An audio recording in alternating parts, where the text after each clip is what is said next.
Assalamualaikum warahmatullahi wabarakatuh. Perkenalkan, nama saya Lutfi Hikmatyar Imanullah dengan nomor NPM 21 20 30 11 27 dari kelas 1D. Saya akan membacakan pertanyaan-pertanyaan berikut beserta dengan jawabannya. Yang pertama, jelaskan mengapa saudara sebagai mahasiswa program studi pendidikan Bahasa dan Sastra Indonesia, Fakultas Keguruan dan Ilmu Pendidikan Universitas Tidar perlu menempuh mata kuliah berbicara. Menurut saya, karena keterampilan berbicara merupakan salah satu aspek penting dalam berbahasa dan juga saling melengkapi antara aspek-aspek yang lain. Pertanyaan yang kedua yaitu sebutkan aspek-aspek berbahasa dan jelaskan hubungan antar aspek-aspek tersebut. Aspek-aspek berbahasa ada 4. Yang pertama membaca, yang kedua menulis, ketiga berbicara, dan yang keempat menyimak. Hubungan aspek-aspek berbahasa yang pertama yaitu menyimak dan berbicara. Menyimak dan berbicara merupakan komunikasi dua arah dan langsung, komunikasi tatap muka atau face to face. Hubungan aspek yang kedua yaitu menyimak dan membaca. Menyimak dan membaca sama-sama merupakan keterampilan berbahasa yang bersifat reseptif.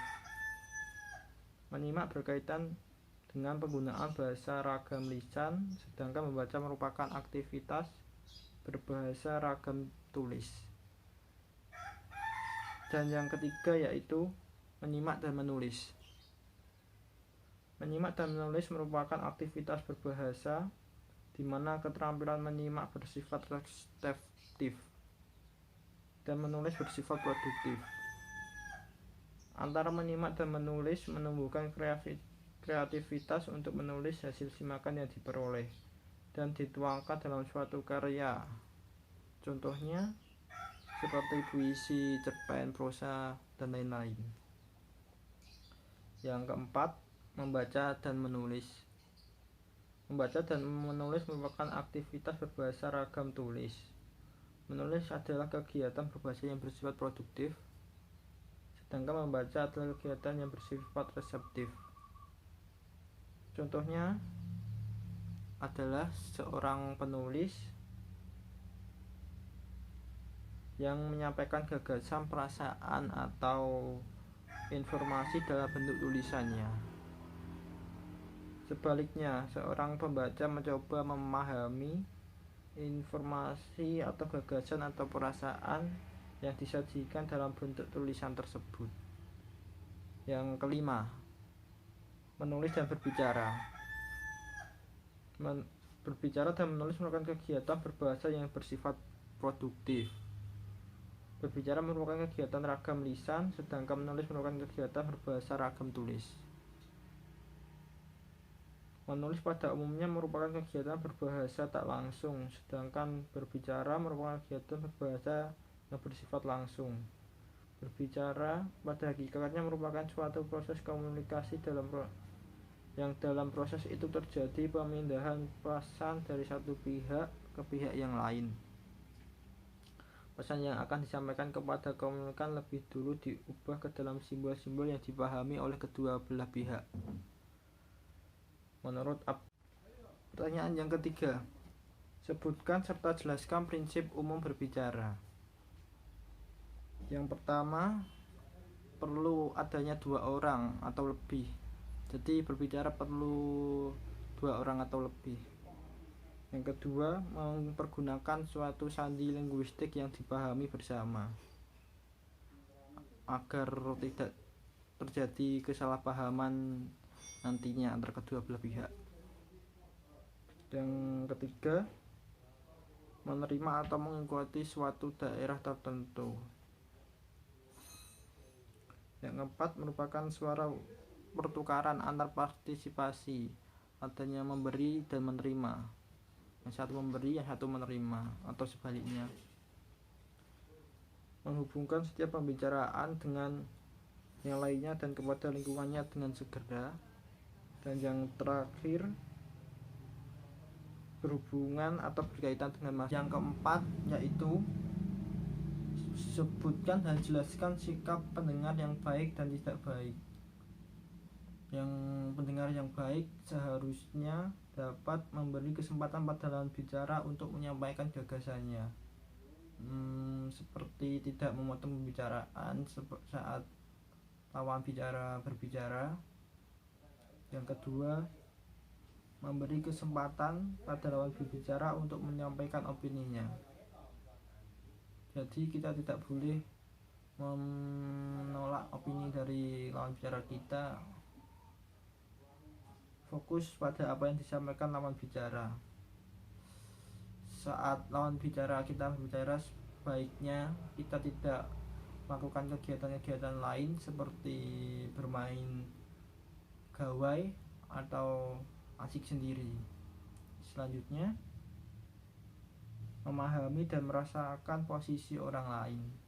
Kita sebagai pendengar harus dapat memberikan simpati atau empati kepada lawan bicara kita.